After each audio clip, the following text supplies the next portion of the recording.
The annual iPhone September event is almost here, and what's in store? Probably 3 iPhones just like last year, but what about 3 cameras on the back? Here's what to expect. Alright, let's get a couple things out of the way first. You're probably not going to see a 5G iPhone this year. That'll probably come in 2020. You're probably also not going to see a foldable iPhone this year. That'll come in 2021, maybe.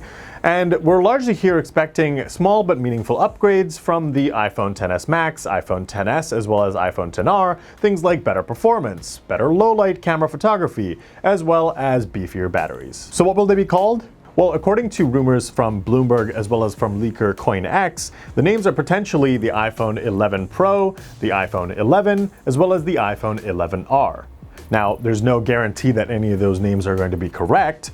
For example, there's still a chance we'll see iPhone 11 Max instead of iPhone 11 Pro. But Apple has used the Pro moniker before, like with the iPad Pro, so it's not out of the question. Whether they're using the Roman numerals, well, that remains to be seen. According to analyst Ming-Chi Kuo, you're probably going to get a similar screen setup as last year's iPhones, with the iPhone 11 Pro getting a 6.5-inch OLED screen and the iPhone 11 getting a 5.8-inch OLED screen. The iPhone 11R will probably stick with LCD and have a 6.1-inch screen. The Pro model, or models, are expected to get triple cameras on the back, according to Bloomberg, with a standard lens, a telephoto lens, and now a wide-angle lens. Wide-angle lenses are all the rage, with Huawei and Samsung selling phones now with triple camera setups.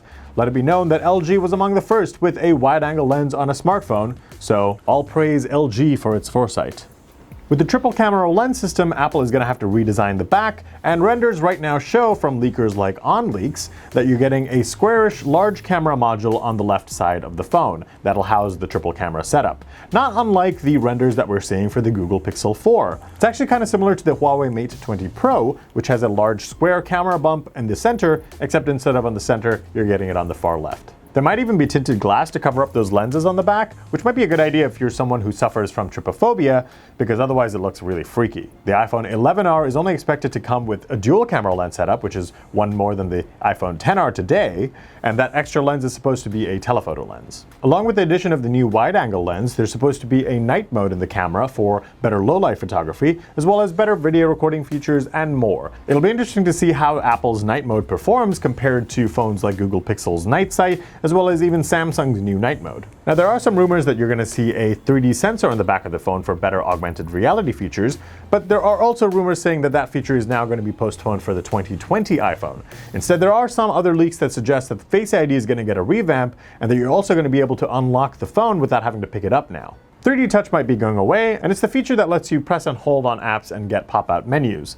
Now, the feature actually isn't going away, it's the way you access it. The iPhones typically have a pressure-sensitive screen, but that might be going away in favor of a haptic engine, very much like on the iPhone XR. According to Mac Otakara, a new feature might be the ability to wirelessly recharge other devices, not unlike what we've seen from Samsung's Galaxy S10 and Note 10 range, as well as Huawei's Mate 20 range, where you can place a wireless earbuds or any other Qi charging devices on the back of the phone to recharge that device specifically. So here you can expect Apple to advertise a feature that allows you to put the Apple AirPods with their wireless charging case on the back of your iPhone to give it a recharge.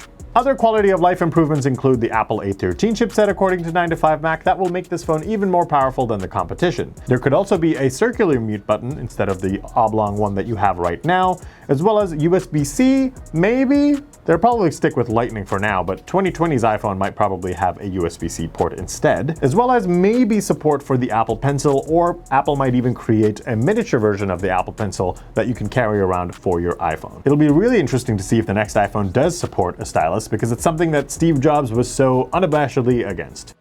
No. No. Who wants a stylus? You have to get them and put them away and you lose them. Yuck. Nobody wants a stylus. New colors might be available as well, including a black, white, gold might make a return, as well as an envious dark green.